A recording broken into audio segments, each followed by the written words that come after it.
Mais um programa exclusivo ZLZN.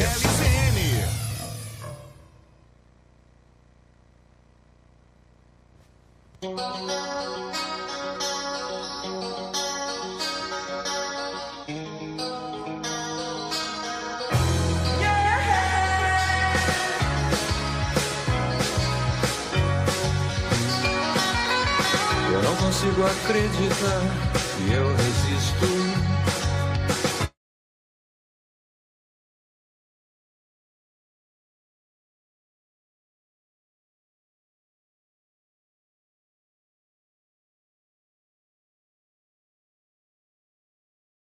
Do automóvel.com, diretamente da rádio ZLZN. Como vocês sabem, todas as quartas-feiras estamos online com vocês a partir das 19 horas para falar dessa que talvez depois do futebol é uma das grandes paixões dos brasileiros de norte a sul, que são os automóveis, em um bate-papo informal, mas com muita informação. Eu sou Alfredo Filho, especialista em marketing automotivo, e para esse bate-papo eu tenho aqui na minha frente o Pablo Medeiros, que é um aficionado pela cultura automotiva. Boa noite, Pablo. Boa noite, Alfredo.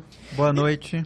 E nessa noite temos aqui Antônio Peixoto, que é vereador de Manaus, que já foi subsecretário de Infraestrutura de Manaus, coordenou o que ficou conhecido como quadrilátero da Copa e conhece Manaus de ponta a ponta, além de apaixonado pelo tema, que é mobilidade e soluções para o trânsito nas grandes cidades, para um bate-papo sobre mobilidade urbana. Boa noite, Peixoto. Olá, Alfredo, boa noite, Pablo, boa noite a todos os ouvintes da Rádio ZLZN, dizer da minha grande satisfação de estar aqui no QGCast e bater esse papo sobre mobilidade. Muito obrigado pelo convite. Show de bola! Antes de continuar, deixa eu falar aqui dos patrocinadores, né? Vamos faturar. Só na Toyolex você encontra Yaris com câmbio automático a partir de R$ 89.990 e Hilux diesel a partir de R$ 229.990 à vista. Aproveite, meu amigo, e você ainda conta com 5 anos de garantia para qualquer modelo Toyota. Liga lá no 3621-4006, vou repetir, hein? 3621-4006 e conquiste o carro dos seus sonhos. Toyota é Toyolex. Agora, você está planejando comprar o seu carro 0 km? Somente essa semana você adquire o seu consórcio Toyota na Toyolex Manaus e ainda ganha R$ 500 de desconto na primeira parcela do seu consórcio. Já pensou, meu amigo? É isso mesmo, 500 de desconto na primeira parcela e na compra do seu Toyota utilizando o consórcio. Você ganha 1% de cashback para usar em acessórios ou documentação do seu novo veículo. Para maiores informações, basta ir lá na Toyolex, na Constantino Nery, ou mandar um WhatsApp no 981180390. 981180390. E eu tenho um recado importante para você que tenha sido abordado em uma blitz lei seca e tenha sido constatado que você estava dirigindo sob influência de álcool. Você tem alguns problemas para resolver que não se limitam ao pagamento do valor da multa, que chega a quase R$ 3.000, Pablo. Já pensou? Além da multa, outro problema que o motorista pego no bafômetro terá que enfrentar é a suspensão do seu direito de dirigir pelo período de 12 meses. Então, meu amigo, comece pelo seu direito à defesa, pelo motivo de que ninguém é considerado culpado até o trânsito em julgado em sentença penal condenatória. Isto está na nossa Constituição Federal. Converse com Dabella Despachante para analisar o seu caso. Consulta é grátis, hein? Pelo WhatsApp, pelo 995194914. Dabella Despachante, siga sempre na melhor direção. Está pensando em comprar um seminovo? Então corre para a Guiar Veículos. Lá você encontra hatch, sedã, SUV, picape, enfim, todos os modelos das principais marcas, e o melhor é que todos com garantia total de procedência e preço justo. Nada de ficar rodando por aí, meu amigo. Vai logo lá e aproveita. Tem uma equipe de vendas para te ajudar a encontrar o carro que combina com o seu estilo. Não fique na dúvida, as melhores ofertas estão na Guiar Veículos, que fica na Avenida Maceió e esquina com a Rua Teresina, no Adrianópolis. Ou manda uma mensagem no WhatsApp no 99454 8748. 99454 8748. Peixoto, para a gente começar a falar sobre o tema, né, mobilidade, eu gostaria que tu definisse mobilidade urbana, explica para a nossa audiência do que se trata, porque tem muita dúvida a respeito do assunto ainda, né? Então, eu estava até, antes de nós entrarmos no ar, eu gosto de ampliar essa nomenclatura, porque hoje todo mundo fala sobre mobilidade urbana, né, que é aquela capacidade de nós, né, nos movermos, nos movimentarmos dentro da zona urbana de uma cidade. Acontece que vários municípios, inclusive o município de Manaus, ele possui uma enorme área ribeirinha. Então, eu acho que o termo mais adequado, que seria um termo mais contemporâneo, ao invés de ser uma mobilidade urbana, nós deveríamos falar sobre mobilidade municipal, ou seja, mobilidade dentro do município, tanto dentro da zona urbana, da área urbana, quanto da zona rural. Quem também os vários modos, né? Exatamente. Quem mora, por exemplo, nas zonas rurais aqui do município de Manaus, sabe que Manaus vai muito além da sua zona urbana. Manaus, ela não termina na fronteira ali da BR, né? Quando a gente vai sair de Manaus e vai pegar a estrada, nós temos aquela barreira. Indo pela BR-174 até Presidente Figueiredo, nós passamos por vários ramais. E também na M010, até chegar a Rio Preto da Eva, nós temos 80 quilômetros de estrada, que é tudo Manaus. Então a gente passa por vários ramais e ali vivem milhares de pessoas que também precisam se locomover. E a atenção de transporte público para aquelas localidades são raros e poucos. Além dessa infraestrutura dessa zona rural terrestre, nós temos uma zona rural ribeirinha. Se você vai para Ponta Negra, chega lá na Marina do Davi... aí pega... Aí você pega a Candaf, que tem associação lá daqueles catraeiros ali, né? Daquele pessoal que tem as embarcações. Aí para ir para a comunidade do Livramento, comunidade de Fátima, comunidade do Abelha, comunidade do Julião, comunidade da Agrovila, né? Comunidade do Terra Preta, do Arara, do Pagodão, é tudo Manaus, gente. Estamos falando de mobilidade. Dentro do município. Então, vai muito além da mobilidade urbana. Mas a mobilidade urbana é aquele fenômeno que nós temos de nos locomovermos dentro do nosso município. Então, nós estamos falando do transporte público e gratuito, que deveria ser de qualidade, né, porque é utilizado pela ampla e esmagadora maioria da nossa população.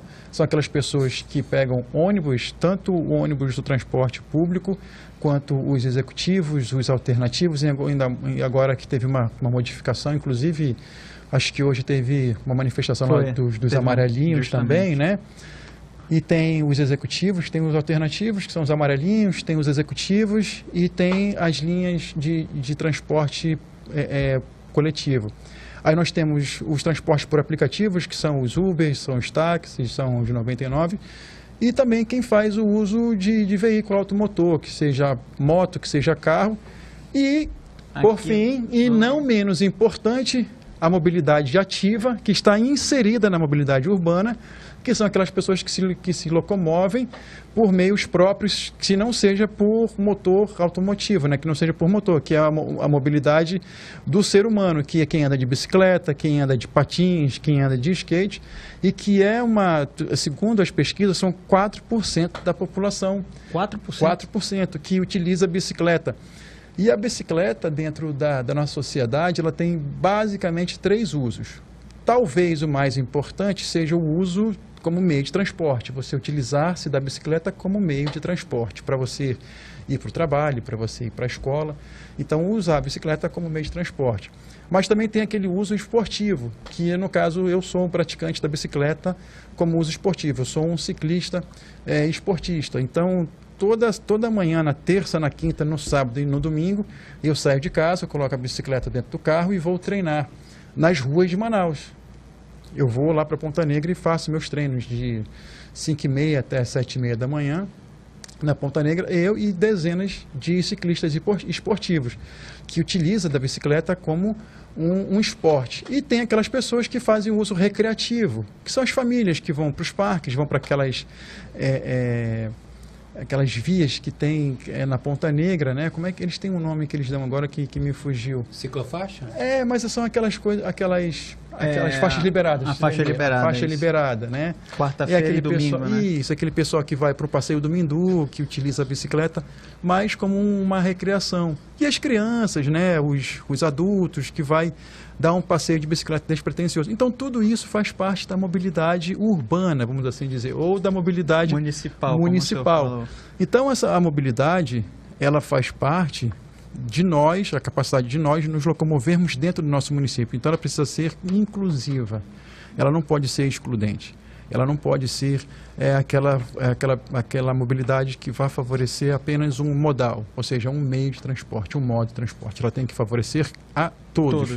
Inclusive os pedestres, que a gente não pode esquecer nessa mobilidade, aqueles que andam a pé, né, que nessa hierarquia é o mais frágil, então é o que tem que ser mais protegido. É o mais né? protegido. Muitas das vezes cegamos, né? Exatamente. É justamente porque a gente sabe, por exemplo, tem que ter uma calçada, tem que ter toda a sinalização, faixa de pedestre, controle de velocidade, né?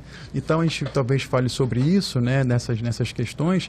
Manaus, ela carece, né, hoje de um controle de velocidade por parte do poder público, mas acredito que isso ainda a gente deve falar sobre isso.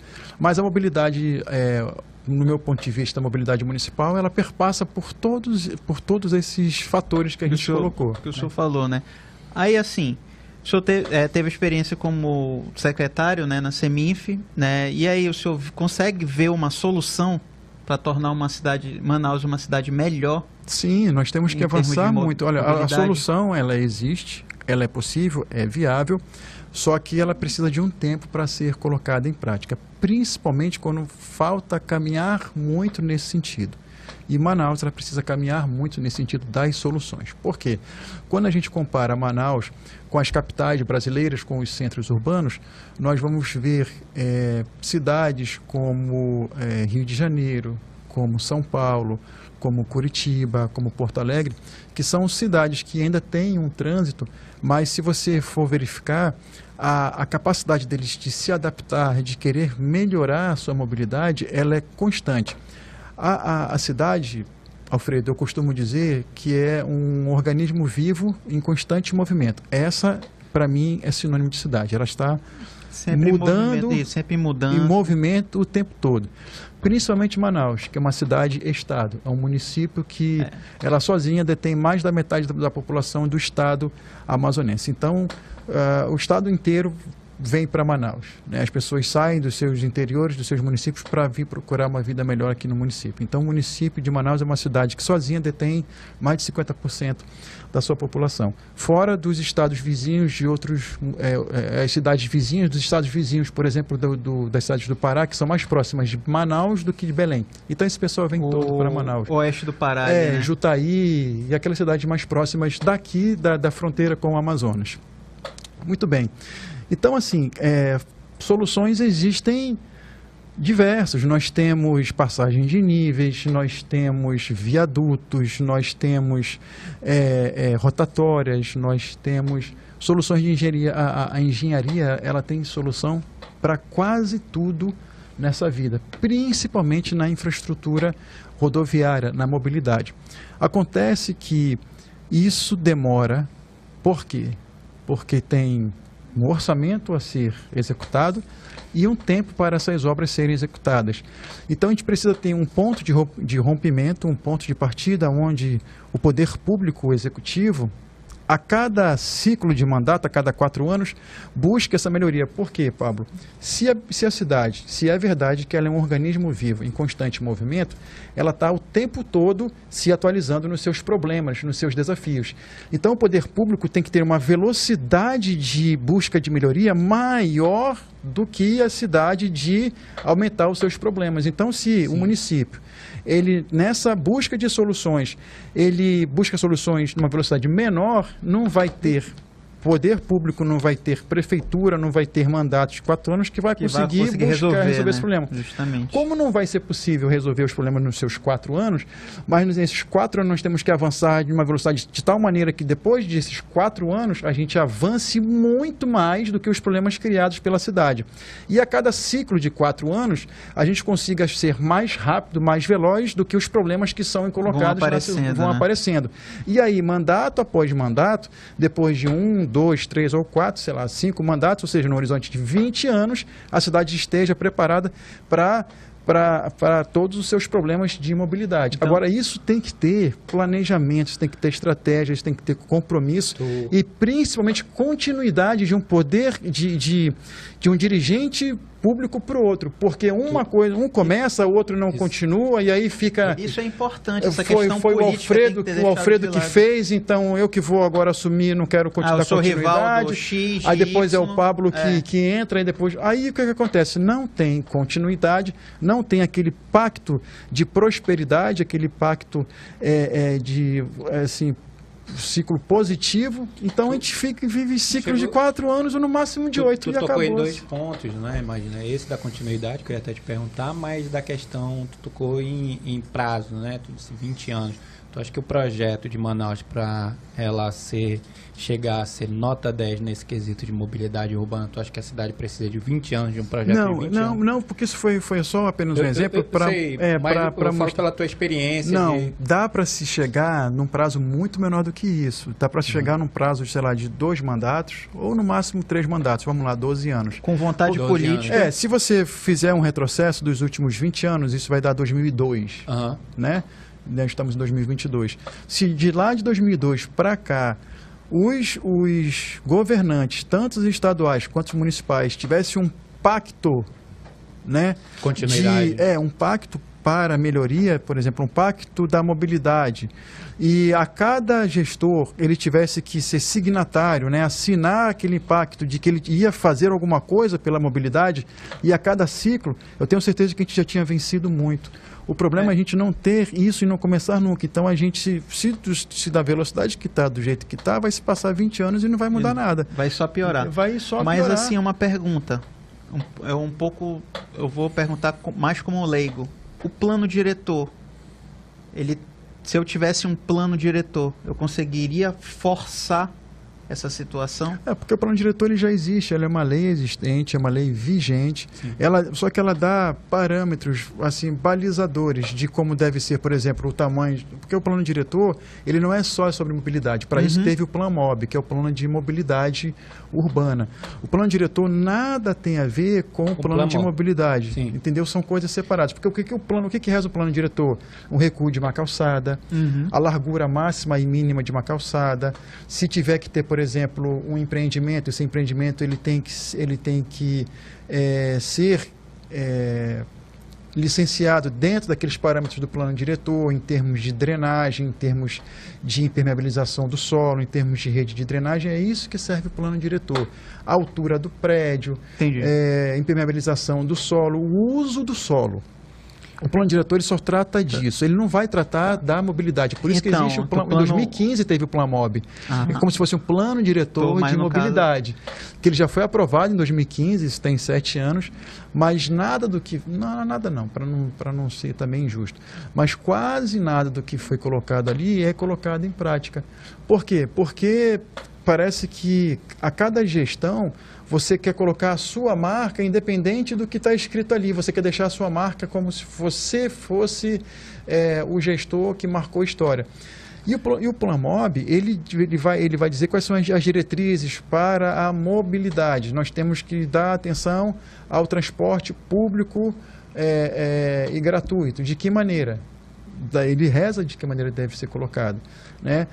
A infraestrutura cicloviária, que já insere a mobilidade ativa. Nós temos que dar atenção para a bicicleta. O que se tem hoje de infraestrutura cicloviária no nosso município? Muito pouco. Manaus, entre as capitais, ela está em último lugar, pelo IBGE, das capitais brasileiras com uma infraestrutura cicloviária. Ou seja, a infraestrutura é mínima, ínfima. Assim, alguma coisa foi feita na gestão do prefeito anterior, que foi o prefeito Arthur, assim, mas ele ainda assim foi feito sem a questão técnica que deve ser colocada, do ponto de vista técnico. Mas ali você ainda viu alguma coisa acontecer. Depois que o prefeito Davi ele assumiu, ele deveria dar continuidade nisso, né? E a gente não vê essa continuidade. Você vê o que aconteceu lá? na Avenida das Torres tinha uma ciclofaixa, inclusive, quando houve o recapeamento, aquela ciclofaixa ela foi apagada. Sim, e para quem é ligado ao ativismo da bicicleta, aos cicloativistas, isso foi um retrocesso do ponto de vista dos estudiosos, das pessoas que tratam sobre isso. Então, assim, a gente precisa avançar muito nessa questão. E outra coisa, quando a gente vai tratar de acalmamento, de velocidade nas vias, nós temos as nossas vias sem controle de velocidade. Então vamos lá. Alfredo, numa sociedade eu acredito que todos nós somos responsáveis, todos nós cidadãos e indivíduos. E eu coloco 3 polos responsáveis por um trânsito mais ameno. Quais são os polos ativos que têm a sua responsabilidade? O poder legislativo em elaborar leis nesse sentido, é um ponto. O poder executivo, que desses 3 polos é o que mais tem poder, é aquele que tem o poder de melhorar a infraestrutura urbana, de fazer controle de velocidade de vias, por exemplo, colocando radares, colocando faixas de pedestre, fazendo campanhas conscientizadoras. E aí a gente, nesse quesito, acredito que a gente tem que melhorar muito. E um terceiro polo que a gente não pode deixar nunca de lado é o Pablo enquanto condutor, o Alfredo como condutor, eu como condutor. Todos nós que somos habilitados passamos por um curso de formação e sabemos quais são as velocidades das vias. Sim. Sabemos quais a parte educativa, né? Exatamente. E a gente parece que tem que ter alguém controlando a gente para a gente poder fazer o correto, porque se não tiver ninguém controlando, a gente simplesmente passa pelas vias em alta velocidade, faz um cruzamento ali de maneira irregular, cruza o sinal vermelho, como não tem ninguém monitorando ali, um corujinha que se eu avançar eu vou ser multado, e a pessoa avança o sinal. É a conduta do indivíduo, né, enquanto cidadão, enquanto pessoa responsável, né, um cidadão que ele não tem só direitos na sociedade, ele tem seus deveres, né, também, de saber que ele tem que passar do lado de uma bicicleta, ele tem que diminuir a velocidade quando passar por uma bicicleta, um metro, e manter uma distância de 1,5 metro. Isso. Você vê isso, você não vê isso pelo motorista de ônibus, você não vê isso pelo motorista de carro. Então, quando ele avista um ciclista, parece que aquele ciclista está ofendendo o motorista de carro, que aquele ciclista não deveria estar ali, porque ele está mais devagar do que o motorista de carro. O motorista de carro está com pressa, ele se ofende porque ele está vendo um ciclista e ele quer passar do lado fino do ciclista, porque ele está com raiva porque aquele ciclista está ali. Ele não deveria estar ali porque ele está atrapalhando isso aí. Eu como motorista de carro. Sabe? Então, assim, essa intolerância não deveria existir. Não deveria existir. Precisa aprender a conviver, né? Precisamos aprender a conviver com toda certeza. Né? Então, eu acredito que nesse horizonte aí, 20 anos pode ser muito, se muito for feito. Mas se nada for feito, 20 anos vai passar e não vai adiantar, e vai ser nada. É por isso que existe uma diferença de cultura individual desde a sua formação educacional lá na base. Eu falo na base quando você está estudando, tá? De sociedade. Por exemplo, a sociedade oriental é uma sociedade de disciplina, é uma sociedade de organização, é uma sociedade que faz o certo sempre. Então, quando você tem exemplos de sucessivos gestores públicos, que ele vai cuidar da sua sociedade com bons exemplos, você vai ver o tempo todo ele buscando a melhoria na sociedade, né, como gestor público. Então, a sociedade percebe que o homem público, o gestor público, é um exemplo também de condução em sociedade. Então, a sociedade faz o certo, o poder público faz o certo, e nós temos uma sociedade certa. Porque o que é o certo numa sociedade? É você fazer o certo, eu fazer o certo, você fazer o certo, e cada um de nós fazemos o certo. O nosso resultado em sociedade é a soma das médias do indivíduo. Então, se você faz o certo na sua média, se eu faço o certo na minha média, você faz o certo na sua média, e todos fazem o certo na sua média, a sociedade ela vai ter uma média certa. Então, por isso, quando você, por algum motivo, você vai, por exemplo, para os Estados Unidos e fala, poxa, aqui É tudo certinho, Funciona. tudo funciona. Mas não é porque funciona, é porque cada pessoa individualmente faz funcionar. E a somatória daquela conduta individual reflete na sociedade. Agora, o que se tem é, se você for em qualquer bairro da cidade, você vê um canteiro central sendo cruzado por motociclista, por entregador de moto, porque faz errado e ele está com... E não só moto. Entendeu? Não, eu só estou dando um exemplo, mas não é nada contra o ciclista, estou dando um exemplo que é realidade na nossa sociedade. Mas o que eu quero o dizer, condutor por de exemplo, carro. outro dia eu vinha na Você está grande aqui no circular, V8, você está aqui no V8. o cara dando uma volta. Para você fazer, por exemplo, você está no V8 em direção... Passa pelo TCE, você consegue fazer o retorno para voltar para o Coroado. Sim. Mas quem Lá na bola.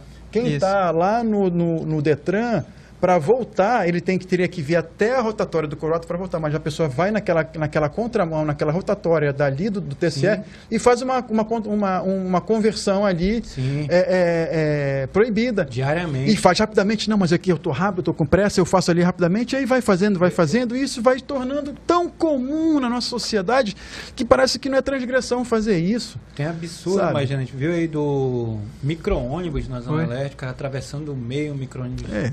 E aí você vê naquele trânsito de Manaus, é legal que todos os dias você vê flagrantes de desrespeito, né, às regras de trânsito.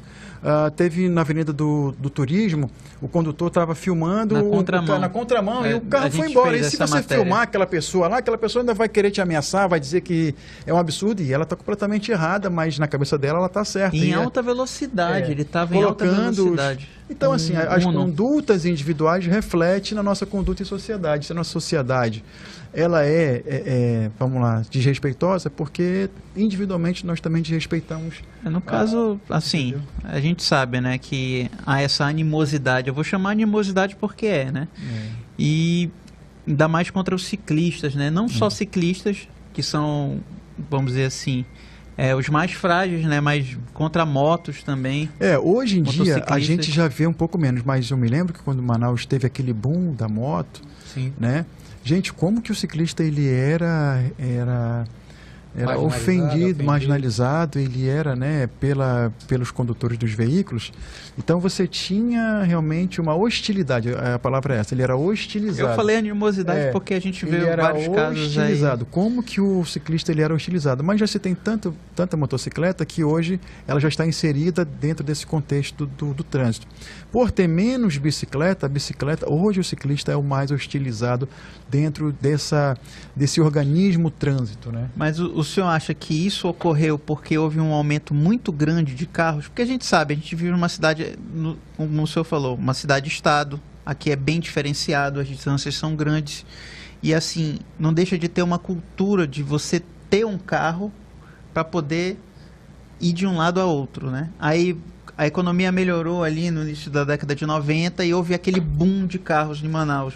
Antigamente não tinha trânsito e hoje é trânsito, tem o horário do rush, é trânsito toda hora, ainda mais aqui perto, aqui no Aleixo. Aqui no Aleixo o dia todo, trânsito, né? O senhor acha que essa questão, que foi um aumento muito grande de veículos sem se importar com a mobilidade municipal, como o senhor fala? Eu vejo que é mais uma questão de conscientização mesmo. Por quê? Se fosse por isso, a gente teria que viver um problema sempre. E a gente não vê isso, por exemplo, nos grandes centros urbanos como São Paulo. São Paulo é uma cidade que para no horário do rush, tanto na parte da manhã quanto na parte da tarde, tanto é que tem o rodízio de veículos lá. É tanto veículo que você não consegue andar. E veículos automotores, carro mesmo, junto com as motos e junto com os ônibus, né? Mas lá, por uma questão de conscientização, assim, que parte do poder público com campanhas, e é um amadurecimento da conduta individual, a bicicleta ela está inserida nesse contexto urbano. Não só em São Paulo, mas ela está inserida também em cidades como Brasília, em cidades como Fortaleza, em cidades como Belém, que são cidades como Manaus, que também tem um trânsito muito grande, que tem emplacamentos muito grandes. Agora, é claro que Manaus ela teve um boom de veículos, acho que ultrapassa os 3 mil veículos emplacados por mês. A gente teve um período ali de 2010 a 2014 que foi muito bom, e depois deu uma queda aí, eu vou dizer que ficou numa média de 2,5. Imagina, a gente teve um período número de 3, e hoje está ali, vou botar numa média de 1.800 carros emplacados, porque então, teve isso aí dá pandemia quase, e tudo mais. dá quase 20 mil veículos por ano. Só estou falando de veículos leves, viu? Isso. Picapes...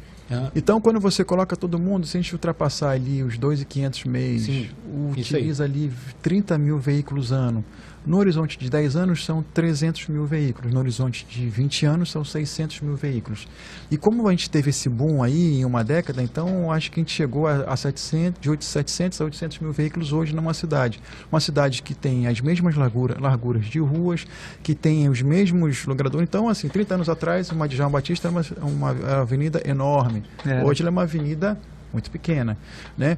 Sem contar que a gente, historicamente, Manaus foi uma cidade que ela cresceu sem planejamento, ela foi crescendo à base de ocupações. Então, basicamente, os bairros de Manaus eles foram crescendo dentro daquela pressão ali de cada vez e mais para as periferias e foi ocupando os espaços, foi se horizontalizando e assim surgiu a Zona Norte, assim surgiu a Zona Leste e aí você vai colocando, poxa, se você vê conjuntos como o Conjunto Castelo Branco lá no Parque 10, que é numa área central de Manaus, a largura das ruas, se estacionar um carro de um lado e um carro de outro, não consegue. E a gente está falando de Parque 10, né? Então, assim, não dá. O Japim, mesma coisa. Se você pior. lá no Japim É pior. Mas meu aí, Deus do céu. imagina, na década de 70 a gente teve a Cachoeirinha, né? Uhum. Olha a largura daquelas ruas ali da Cachoeirinha. Exatamente. Quando pensaram... E aí, quando se faz uma coisa dessa, o gestor público ele é chamado de louco, porque não tinha o porquê fazer uma avenida tão larga daquela, com que necessidade.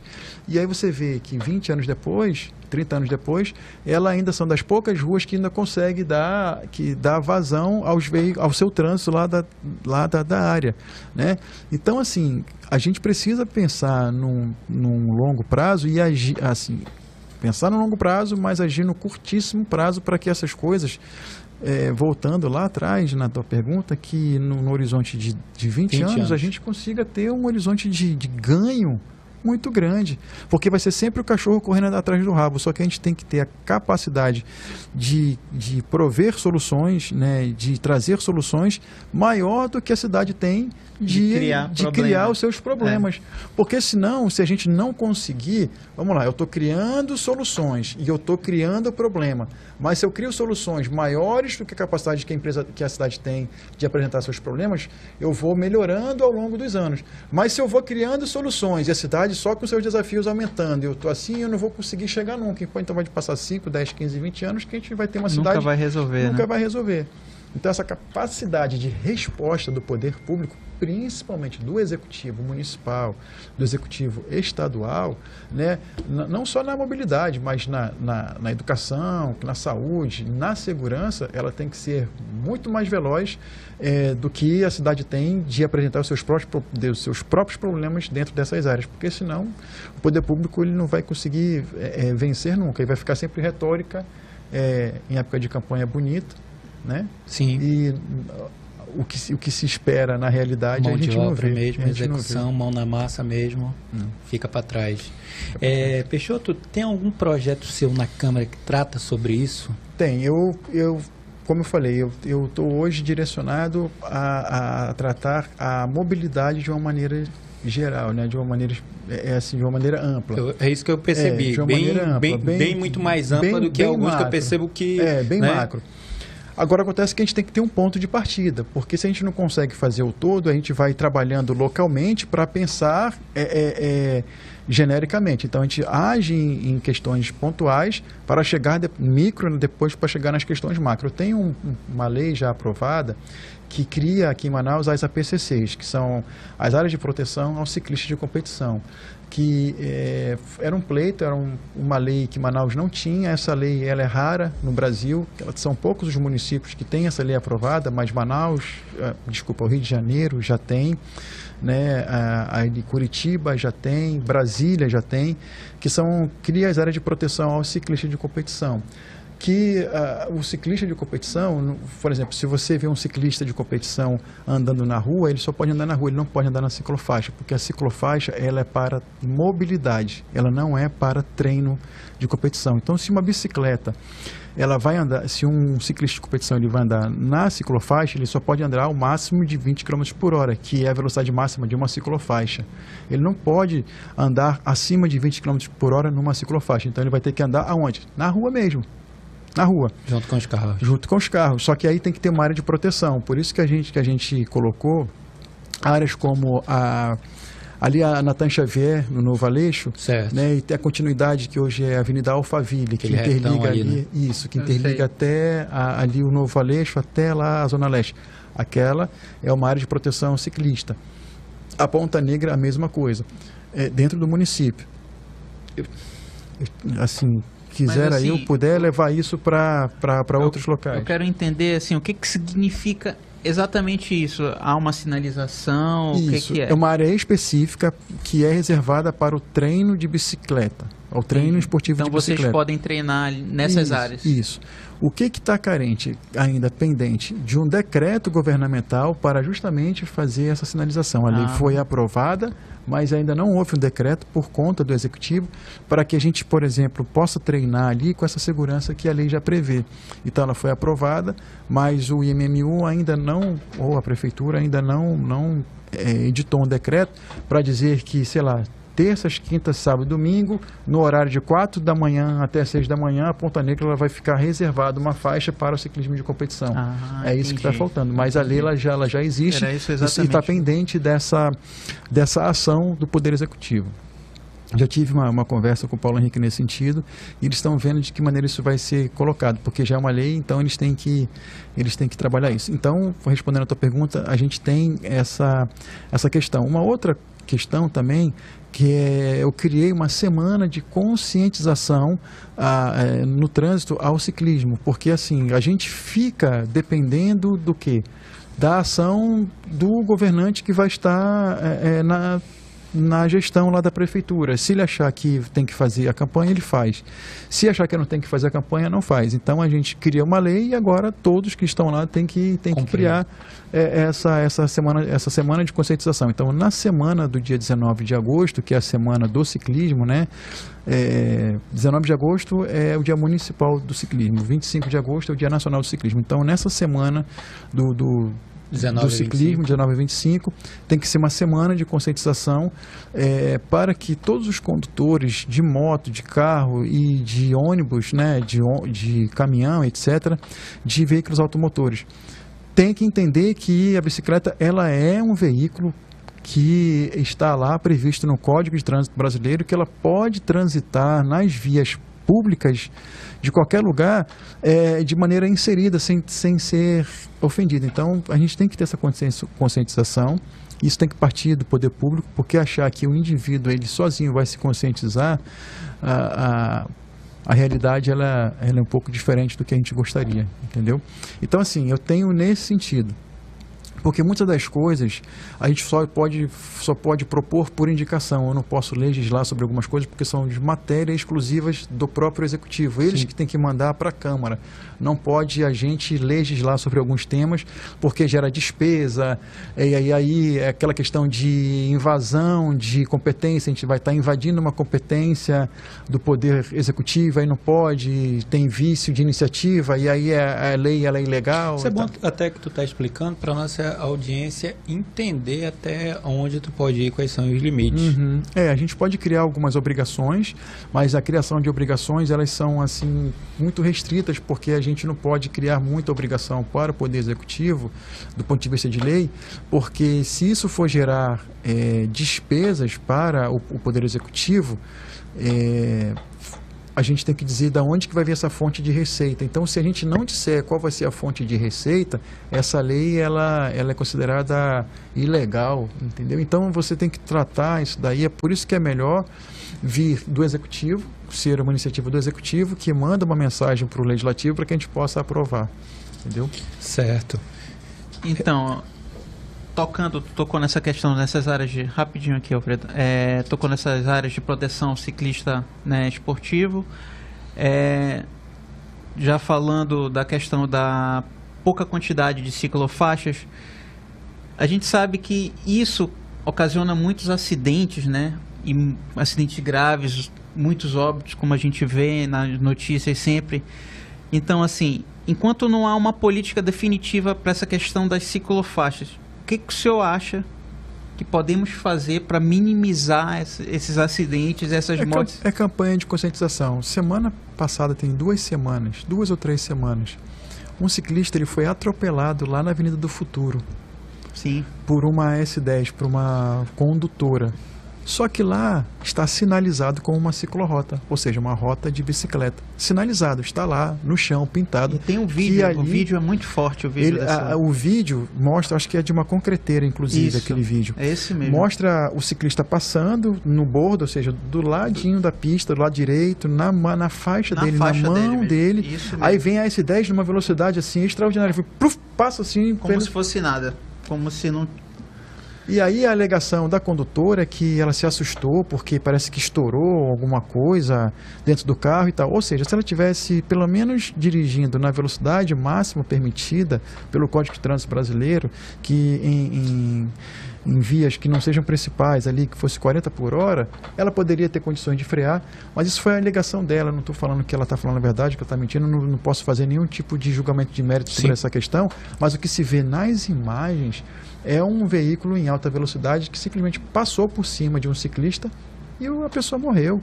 Em cima de uma bicicleta vai uma vida, um ser humano. É igual uma moto. Me diz qual é a diferença da moto para a bicicleta, se não for só o motor. E ali em cima da moto vai um ser humano. A diferença de um carro para uma bicicleta, qual é? É que o carro ele é maior, mais largo, você tem 4 ali, mas vai conduzindo um carro, um ser humano. Então dentro de um carro vai um condutor, que é um ser humano, em cima da moto vai um condutor, que é um ser humano, em cima da bicicleta vai um ser humano também. Então assim, somos todos pedestres, não é isso que diz? Somos todos pedestres. Sim, então uma das frases. O mais forte cuida do mais fraco, gente. Então o motorista de ônibus que cuida do carro, que cuida da moto, que cuida do ciclista, que cuida do pedestre, gente. Então tu vê essa questão que o Pablo até colocou bem pertinente, tu vê essa questão somente com campanha, conscientização. De novo, eu não tiro a responsabilidade do poder público, que ele deveria, por ser, nesse meu entendimento, o elo mais forte, ações de acalmamento das vias. Ele precisa acalmar as vias. Como é que ele acalma as vias? Com controle de velocidade, ou com as lombadas eletrônicas, ou com radar. Manaus é uma cidade que não tem radar. Já se teve radar muito tempo atrás. Eu ia chegar nesse ponto, né? Te perguntar como é que a gente poderia prevenir. Há quantos anos que não se tem mais radares na cidade de Manaus? E toda vez que se pensa colocar radar, é uma medida tão impopular que o próprio gestor público ele pensa 2 vezes se ele vai querer ter essa impopularidade com a população. Porque ninguém quer diminuir, que ninguém quer ser controlado na velocidade de andar 40 por hora ou 60 por hora no V8. Ele quer colocar 80 sem no V8 e pronto. Se ele tiver que colocar 60 por hora, ele vai achar, meu Deus do céu, estou andando muito devagar, e ele não quer nem saber. Então, assim, tem que ter o acalmamento das vias, tem que ter controle de velocidade, tem que ter campanha de conscientização. Isso é de responsabilidade do poder público. Mas eu não tiro e não eximo a consciência e a conduta do indivíduo. O ser humano que é condutor habilitado de veículo, ele passou por um curso de formação e ele sabe das suas responsabilidades. Você que tem mais de 18 anos, que é responsável, que é um cidadão e responde civil e penalmente pelos seus atos, você sabe qual é a sua responsabilidade enquanto indivíduo. Você sabe que se você atropelar alguém, se você atravessar um sinal vermelho, se você fazer uma conversão, você está transgredindo o que está estabelecido em norma. Quando você passa de 60 por hora, você sabe disso. Quando você, passa do lado de uma bicicleta e tira o fino, gente, para que vai tirar o fino da bicicleta, gente?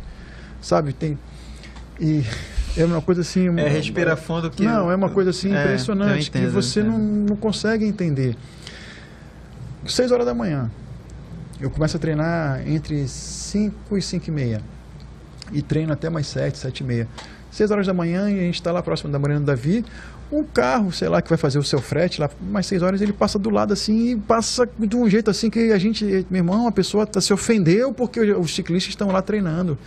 É uma coisa assim impressionante que você não entende essa falta de educação das pessoas, porque isso é uma falta de educação mesmo, né? Total. Então, assim, Pablo, eu acredito que tem que ter essas campanhas de conscientização, precisa ter, né? O poder público precisa urgentemente ter uma política de acalmamento das vias, de diminuição das velocidades na nossa via urbana, nos centros urbanos, porque a gente não tem o controle. Se você for pegar de Djalma, Constantino, Recife, Torquato, a velocidade que os carros estão passando ali é uma coisa extraordinária, muito acima dos limites de velocidade, né?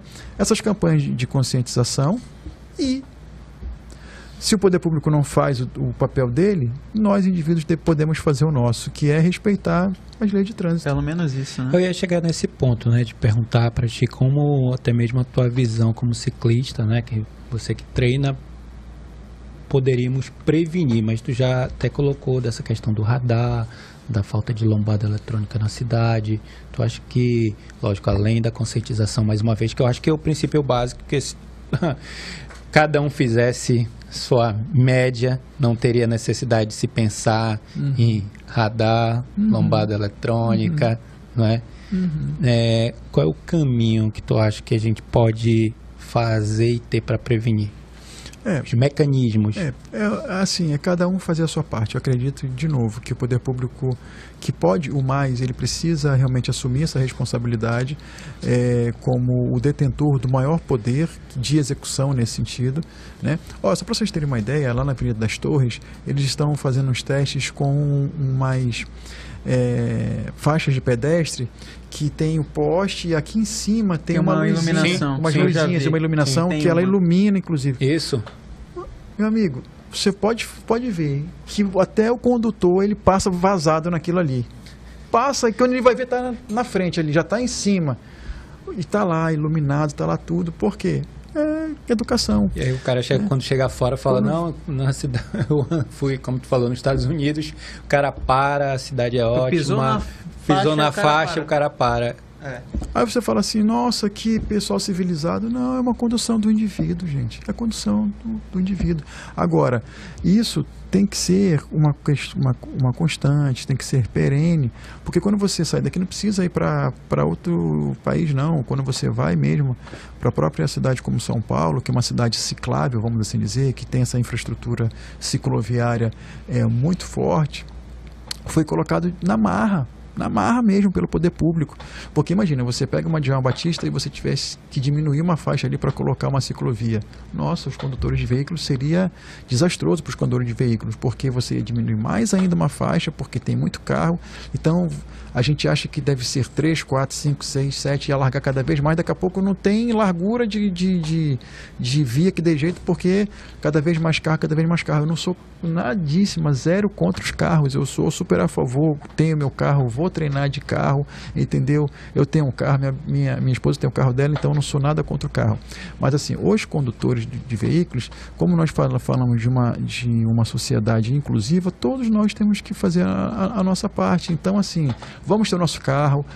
Primeiro, que carro é gostoso, é confortável, sabe, é seguro, nos leva e traz nesse calor absurdo que nós temos da cidade de Manaus. Distâncias dentro da cidade, nas distâncias que nós temos. Então, se a pessoa quiser sair da sua casa para comprar um pão de carro, faça. Eu não sou nada contra carro, porque tem gente que tem realmente uma pegada mais verde, mais ambiental, que tem que ter a bicicleta. Não, acho que tem que ser todo mundo inclusivo nesse sentido, né? Agora, desde que no trânsito, todos nós vamos respeitar o coleguinha do lado, né? Assim que a gente aprende desde pequenininho. Vamos respeitar o coleguinha do lado? Né? Então, quem é condutor de carro, vamos respeitar o coleguinha da moto. Da bicicleta. Vamos respeitar o coleguinha da bicicleta. Isso. O motorista de ônibus, vamos respeitar o coleguinha do carro, entendeu? Vamos respeitar o coleguinha. Porque assim, a gente aprende isso lá como é criança, e isso é a educação. Parece que quando a gente ensina quando criança, a gente esquece quando é adulto as coisas que a gente aprende. Não pode, gente. Aí a pessoa fala assim, vamos ensinar as crianças, porque depois, quando ficar adulto, a gente não vai ter que punir. Meu amigo, você ensina. E aí adulto parece que esquece tudo que aprendeu enquanto criança. Não, vamos embora continuar com aquela pegada que você aprendeu aquilo lá, vamos embora continuar como adulto, entendeu? O respeito é a base de tudo nesse o senhor falou da questão, por exemplo, que tem que ter a parte da educação e a parte da política pública.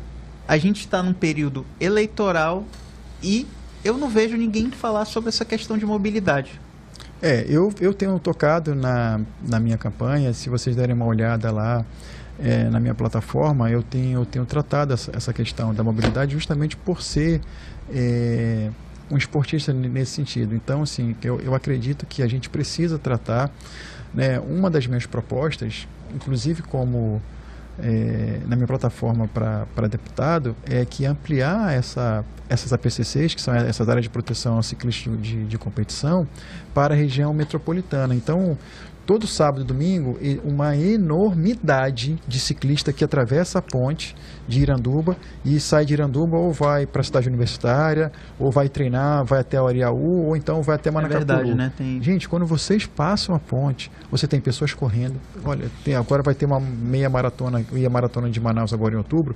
O que tem de maratonistas, corredores de rua, treinando ali, 5 horas da manhã, é um número extraordinário, além dos ciclistas. Então, são pessoas que estão utilizando as rodovias, aquela AM070. Então, eu tenho um projeto de ampliar essa APCC, que é essa área de proteção ao ciclista de competição, para as regiões metropolitanas. Principalmente na M070, na M010 também, para quem quiser fazer o ciclismo até ali. Eu conheço gente que vai, né? Preto, ali a M010. Rio Preto. Rio Preto. Também. Não, tem gente Turma que vai. Vai, tem, olha só. Vai e volta. Até. Vai e volta. Queria ter perna para isso. E aí, isso aí, gente, é aquela possibilidade da cidade ser inclusiva. É uma cidade ser inclusiva, uma cidade de todos, né? A cidade, ela não pode ser só do ciclista, não pode ser só do motorista, não pode ser só do motociclista, ela tem que ser de todos. Então, se todos nós estamos inseridos nesse trânsito, a conscientização individual, o respeito individual, a ação do poder público e essas campanhas de conscientização vai nos tornar mais respeitosos no trânsito, né? E dentro dessa questão de infraestrutura de mobilidade, para melhorar o trânsito, a gente precisa ter projetado as passagens de níveis. Inclusive, a prefeitura já anunciou ali na Borda do Produtor, que a Borda do Produtor não tem mais dia nem horário, ela está engarrafando sempre. Sim, sempre. Ela tem que ter ali, fazer aqueles movimentos todos. Então, você vai poder fazer todos os movimentos. Só que isso leva tempo, isso tem desapropriação, isso tem um custo orçamentário muito grande, que às vezes a velocidade do que a gente gostaria não acontece. Mas isso tem que acontecer, O poder público, ele tem que ser aquela mão forte de simplesmente fazer o que tem que ser feito, né? Porque isso é o público sobre o privado, é o coletivo sobre o indivíduo. Então, ele tem que fazer uso dessa força, vamos assim dizer, para ele poder chegar onde ele quer. Senão, de novo, vai se passar 20 anos, Alfredo, e a gente não vai conseguir... Nada. 20 anos que passam num tapa. Se você olhar, 2002 foi ano passado. Sim. Entendeu? Peixoto, imagina, a gente falou tanto de mobilidade, mas... Está no QG, né? Sobre carros, eu ouvi dizer que você também é fã do Ayrton Senna. Conta aí pra gente. Sou fãzão, olha só, quando o Senna faleceu em 94, assim, eu fiquei muito, muito triste, porque foi no dia 1º de maio, né? 1º de maio de 1994. 1994. Aniversário do meu irmão. irmão. Eu acho que talvez o Ayrton Senna tenha sido o último, ou talvez um dos últimos ídolos nacionais que nós tivemos. 28 anos. O Ayrton Senna, ele era um exemplo. Até hoje ele é um exemplo, porque herói não morre, os ídolos não morrem.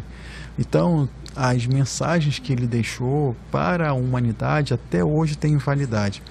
Ele era uma pessoa que ele era obstinado, ele gostava de competir, ele gostava de ganhar, mas sempre com uma decência, um caráter, uma responsabilidade muito grande. Eu acho que todo ser humano ele precisa ter aquela vontade de vencer, de ganhar e de competir dentro de uma ética competitiva para que você seja melhor hoje, melhor do que ontem, e amanhã melhor do que hoje, porque isso te move para frente. Isso é a mensagem de ser humano, de humanidade, né? Então ele levou para o esporte essa característica que ele tinha dentro dele, e ele levou para fora do esporte isso daí. Então, em 2010 eu estava ministrando um curso pelo Tribunal de Contas, porque eu sou administrador e sou engenheiro civil. Então eu fui convidado pelo Tribunal de Contas para em 10 municípios levar uma disciplina chamada Gestão Pública. E lá eu sempre colocava alguns vídeos para dar exemplos, né, para essas pessoas. Eu sempre colocava um vídeo do Ayrton Senna que ele fala assim: seja quem você for, onde você for, seja do maior ou do menor, sempre faça tudo com muito amor e com muita dedicação, porque um dia você chega lá, de qualquer jeito você chega lá. Então, para mim, o Ayrton Senna, ele é um exemplo de ser humano, um exemplo de esportista brasileiro, ganhou pra caramba, tricampeão, era ídolo do mundo inteiro. Então, assim, o Ayrton Senna, ele tá fazendo uma falta pro Brasil enorme, porque um exemplo, hoje, né? A gente está tendo ídolos na música que não nem vale a pena falar aqui, porque são exemplos assim que, meu Jesus amado, esse é o exemplo dessa nova geração. E aí a geração que tem exemplos como o Ayrton Senna, e uma geração que tem exemplos como alguns que a gente tá não dá nem para agora. falar. Poxa vida, gente, que país nós queremos para a gente, sabe? Porque nós temos que ser empreendedores. Mesmo que você seja um empregado, você tem que ser um empreendedor. Você tem que ter aquele querer fazer melhor. Porque, olha só, existe a ambição e existe a ganância. Eu acho que são coisas completamente diferentes. O ser humano precisa ser ambicioso. Ele precisa querer ter aquela capacidade de amanhã ele estar melhor do que hoje, ano que vem ser melhor do que esse ano, daqui a 5 anos estar melhor. Ele quer ir para frente, sabe? Ele tem que caminhar para frente com as suas próprias pernas, sem querer que alguém dê nada, que o poder público dê nada, que o outro dê nada. Não, você vai caminhar com as suas próprias pernas, você tem que ser obstinado. O Ayrton Senna era obstinado. E, assim, como competidor, ele sabia que ele podia ganhar e que ele podia perder, e ele perdia com dignidade, mas ele sempre entrava para ganhar e sempre fazia o melhor dele. Se nesse melhor dele ele não ganhava, ele saberia reconhecer que o outro foi melhor do que ele, mas ele, meu amigo, ele brigava ali com o Prost, com o Mansell, sabe? O Nigel Mansell, o cara era fera, meu amigo. Ele era fera demais, meu amigo. Eu sempre pense num cabra isso, assim, né? que... No momento da Fórmula 1 que eu particularmente acho que dificilmente a gente vai ver de novo. São os exemplos de esportista que a gente tem que trazer para a nossa vida empresarial, familiar, social, sabe? Que são exemplos realmente de heróis e de ídolos que fazem a gente ter, assim, como exemplo para a vida. E para mim ele era um exemplo de vida, o Ayrton Senna. Show de bola, Peixoto. O tempo voou, passou mesmo, rápido. Rapidamente. Quero te agradecer, te dizer para te fazer as considerações finais, pois o nosso tempo está chegando ao fim. Bom, gente, primeiramente agradecer a Deus, assim, eu não posso deixar nunca de onde eu vou de deixar de agradecer a Deus. Porque se eu estava onde eu estava, eu cheguei aqui onde eu cheguei, é porque alguém me permitiu que eu chegasse até aqui. É o que eu creio. Então, eu tenho essa gratidão a Deus pela minha vida e pela minha saúde. Então, agradecer a Deus por estar aqui. Agradecer a você, Alfredo, a você, Pablo, pelo espaço. Agradecer ao Álvaro, que é o meu grande amigo, né? Agradecer a Rádio ZLZN, agradecer meu amigo ali, O Anderson, meu amigo. O Anderson Silva, que não é o lutador. Mas é um lutador. Você está aí lutando, meu amigo. Está defendendo o seu, entendeu? Você é fera, você é craque. Agradecer o Pedrão, que está ali, da minha equipe. Agradecer a todos vocês, né? Que durante essa 1 hora me honra. Eu sinto muito honrado quando as pessoas prestam atenção no que eu falo. Então, eu tive por 1 hora os olhos e os ouvidos das pessoas, gente. Sabe, se eu não for grato por isso, sabe? Então, acho que a gente tem que praticar a gratidão, porque a gente, como ser humano, tem que fazer essa prática da gratidão. Então, eu sinto muito honrado, né? Principalmente porque hoje eu estou como vereador, então a nossa responsabilidade social é muito grande. As pessoas não me veem como Peixoto, não me veem como um professor, não me veem como administrador, não me veem como engenheiro, me veem como um vereador, como um servidor público. As pessoas não fazem essa distinção, né? Então, como eu tenho hoje um mandato e um cargo, eu tenho uma responsabilidade muito grande perante essa sociedade que nós estamos aqui na cidade de Manaus. Então, eu sinto muito honrado. Sempre que eu sou convidado, eu virei, que eu for convidado, eu virei, porque eu acredito que a gente tem que discutir isso, realmente a gente tem que fazer essa ativação, ativar esses assuntos, falar sobre isso, para que a gente possa ampliar esse tema e colaborar dentro da nossa das nossas possibilidades colaborar também para essas boas e sadias discussões. Então, Pablo, de coração, muito obrigado. A gente é que agradece, Alfredo, Peixoto. de coração, muito obrigado. Assim, eu que também sou aficionado pelos carros, gosto dos carros antigos, né? Quem me conhece um pouco, eu leio um pouquinho, desde do Ford T lá, entendeu? Como administrador, aquela linha de produção do Ford T, e depois toda a história do carro, do Carmanguia, dos Landaus da vida, entendeu? Para quem gosta daqueles carros mais antigos. Eu sou suspeito para falar. Pois é, dos Fusquitas. Meu avô tinha um Fusquinha que a gente tinha um apelido lá, até apelido dava, que era um verde abacate, assim, que era o dojinho dele, que era uma coisa impressionante. Então, assim... Dojinho. Obrigado de coração. E muito obrigado a todos vocês também que nos acompanharam. Para mim foi uma grande honra bater esse papo com vocês. Obrigado. Show de bola. Obrigado por aceitar nosso convite e compartilhar com a gente muito conhecimento sobre mobilidade urbana, Peixoto. Eu fico agradecido e agradecido até o Pedro também, que Pedro se convida, vamos convidar Pedro aqui. Pedro é fera demais. Quero agradecer também aos nossos patrocinadores. Só lá na Toyolex você encontra Yaris com câmbio automático a partir de R$ 89.990 e Hilux diesel a partir de R$ 229.990 à vista. Aproveita e você ainda conta com 5 anos de garantia, hein, para qualquer modelo Toyota. Corre logo lá, liga no 3621-4006. E você que está planejando comprar o seu carro 0 km, somente essa semana você adquire o seu consórcio Toyota na Toyolex Manaus e ganha R$ 500 de desconto na primeira parcela do seu consórcio. Isso mesmo, R$ 500 de desconto na primeira parcela e na compra do seu Toyota utilizando o consórcio Toyota. Você ganha 1% de cashback do seu consórcio para usar em acessórios ou documentação do seu veículo. Para maiores informações, basta ir na Toyolex, na Constantino Nery, ou mandar um WhatsApp no 981180390. E para você que tenha sido abordado numa blitz da lei seca e tenha sido constatado que você estava dirigindo sob influência de álcool, você tem alguns problemas para resolver que não se limitam ao pagamento do valor da multa, que chega a quase R$3.000. Então, meu amigo, conversa com o Dabella Despachante para analisar o seu caso. A consulta é grátis pelo WhatsApp, pelo 995194914. Dabella Despachante, siga sempre a sua melhor direção. E você que está pensando em comprar um seminovo, corre lá na Aguiar Veículos. Lá você encontra hatch, sedã, SUV, picape, enfim, todos os modelos das principais marcas. E o melhor, que todos com garantia total e procedência. E preço justo. A Aguiar fica ali na Maceió, esquina com a rua Teresina, no Adrianópolis, ou manda uma mensagem no WhatsApp no 994 54 87 48. 994 54 87 48. Quero agradecer também aos que estiveram com a gente ao longo desse podcast. Sigam nossos perfis nas redes sociais. Ative as notificações para ficar por dentro, com transmissão e operação de áudio de Anderson Silva e Ayrton Martins na produção e edição do site QG do Automóvel. Obrigado pela sua companhia. Eu te espero no próximo episódio, se Deus quiser, aqui na rádio que é a cara do povo.